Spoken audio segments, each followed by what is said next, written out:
Good afternoon, good afternoon, good afternoon, you lovely lot. Excuse me, I'm feeling a bit burpy. I've just had hummus and carrot sticks. So, I haven't filmed anything all week. There is a reason for that. There's several reasons for that. One, because I don't vlog every day now, I sometimes forget to film things. And two, I've been kind of trying to push a business TikTok account. And I know nothing about TikTok. I've dabbled in it in a personal account, like my personal account, but I thought I'd do it for business. Now, obviously, at the moment, there's this whole thing, isn't there, about America banning TikTok. And from what I've heard today, from Sunday, TikTok is closing down in America, which I don't understand, because yesterday I thought they'd be given 90 days extension or something. I think Trump was pushing for an extension. Anyway, it would seem that they are closing the doors in America on Sunday, and so people in America won't be able to get their accounts. Now, in some ways, I'm thinking that's probably not a terrible thing. I feel like for kids in particular, I've been watching a programme. It was on YouTube, and I don't know how old this programme is. It may have been a Channel 4 documentary where they removed smartphones and smart devices from kids, secondary school age and younger. And the fact that I'm saying smartphones for younger than secondary school age kind of states where we've got to in life. And to see the effects, and obviously there's the whole withdrawal from social media. This one kid was like, I feel like my whole life is in there. They didn't know what to do with themselves. They were bored. They said, how can I do a whole weekend without my phone? Because they didn't know what to do with themselves. And I'll be honest, I use my phone now more than I did, not just for vlogging, but I play the odd game on it. And I have tried to do some of this social media stuff with things like TikTok, trying to get my head around it, because that seems to be where everything is. And I'm always behind the trend, and this is no different. I'm very behind the trend. But for business purposes, I think it would be really good for me to get a grip of these, to get a grip on these tools. I'm going to use them as tools. I feel like a right tool when I'm on there, to be fair, because I just don't know what I'm doing. But yeah, I think it's a good idea to remove it from kids, because on this particular documentary, they put in that they were 13-year-old kids and set the account for 13-year-olds. And they spent the first 20 minutes, was a husband and wife, and seeing what they were dished up by the algorithm as 13-year-olds. And it was nothing too bad, to be fair. And then they went away for a couple of hours and came back, and one of the production crew had sat kind of not tweaking the algorithm, but searching for things. And then they came back to see what, as a 13-year-old who may have searched some of these terms, what they would be thrown at. And it was awful. In fact, the woman said, just turn that off. I don't want to look at it anymore. It was side ideation. It was, in fact, I probably can't say that word, can I? I will have bleeped that word out, and I will go with, deleting ideation. Just really not pleasant things for anyone to watch, let alone kids. And yeah, it was pretty horrific. And I know the difference in what Brendan had access to, and then 4 years later what Kenzie will have had access to, and now we're however many years down the line now, the kids that are coming through now. And I'm so glad I'm not raising little kids in this generation. It terrifies me, to be honest. It's everywhere, and you can't get rid of smart devices because it's here.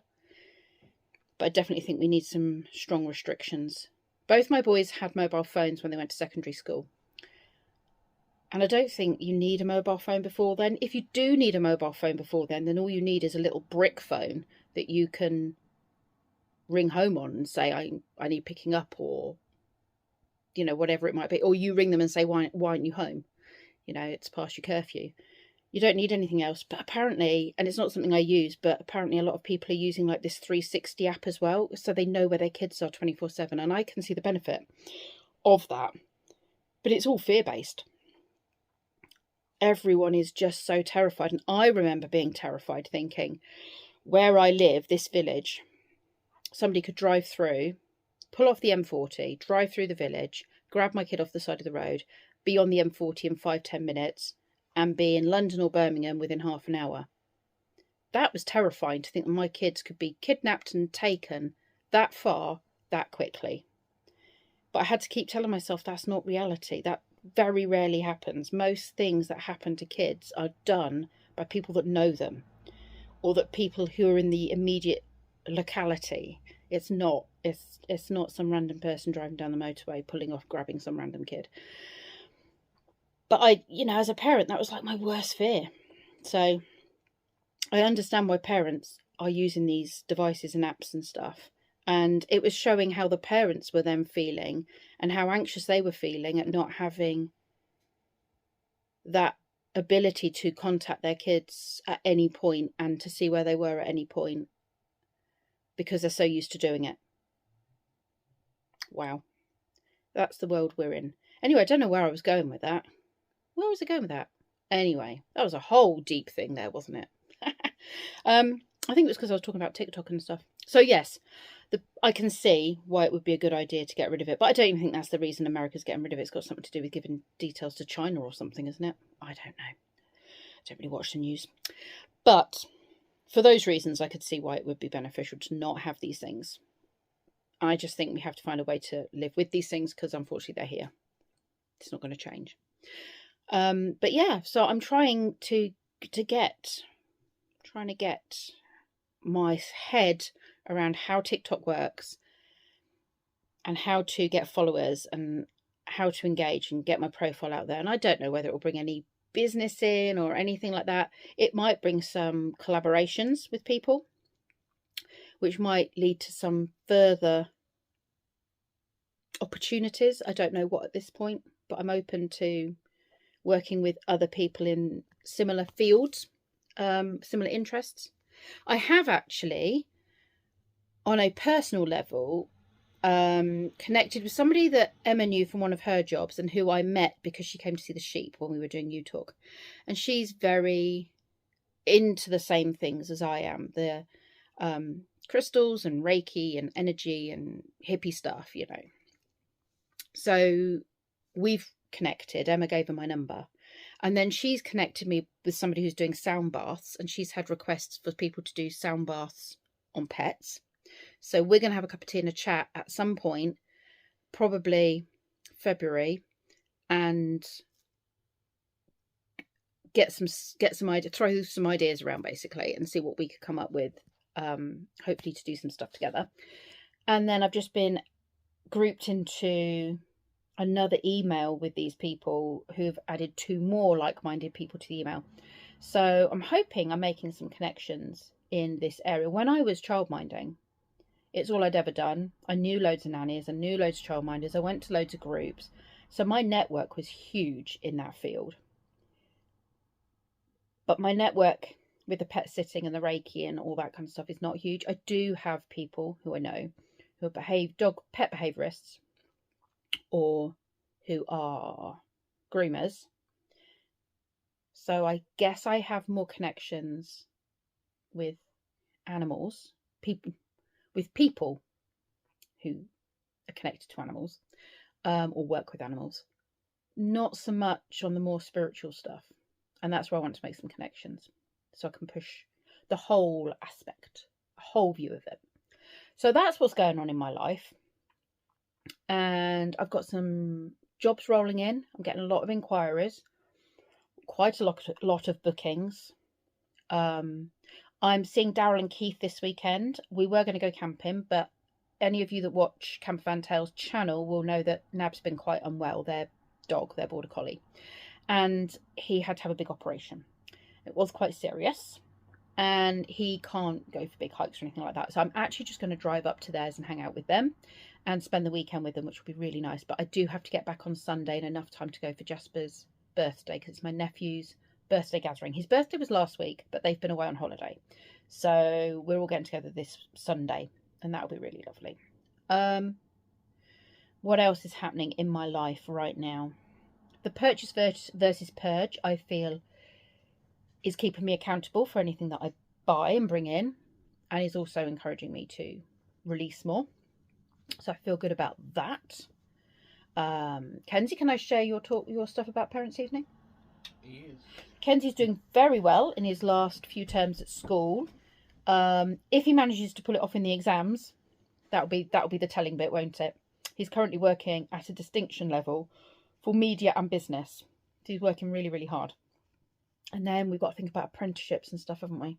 Mm-hmm. So he's looking for TV, media. I suspect, realistically, having looked on the government website, most of those jobs are London based.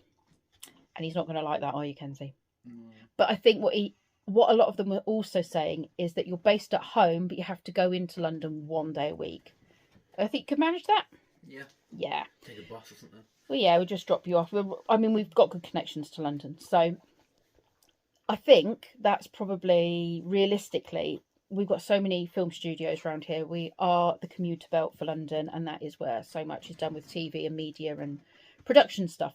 So I think that might be something that we start applying for in a few months' time. And if he can get those distinction levels, then that will show that he can work at a high level and he's got a high understanding, which will put him above other people who are applying that maybe won't have got those grades. So that's what his push is, isn't it? Yes. He's nodding yes. And then we've got to sort out your portfolio a little bit as well, haven't we? Get your little portfolio together. And he also wants to get his drone license, because we've been told by a lovely friend of mine that a drone license will support him in getting employed quicker than you would normally get employed, because you have a skill set that is required. I've just looked at this and I've done 12.5 minutes of waffling at you, but I hadn't filmed anything, so I just wanted to sit, touch base and chat with you all. So I'm going to end it there. Thank you very much for watching, you lovely lot, and I will see you all in the next video, which will hopefully be my time in Nottingham with Daryl and Keith.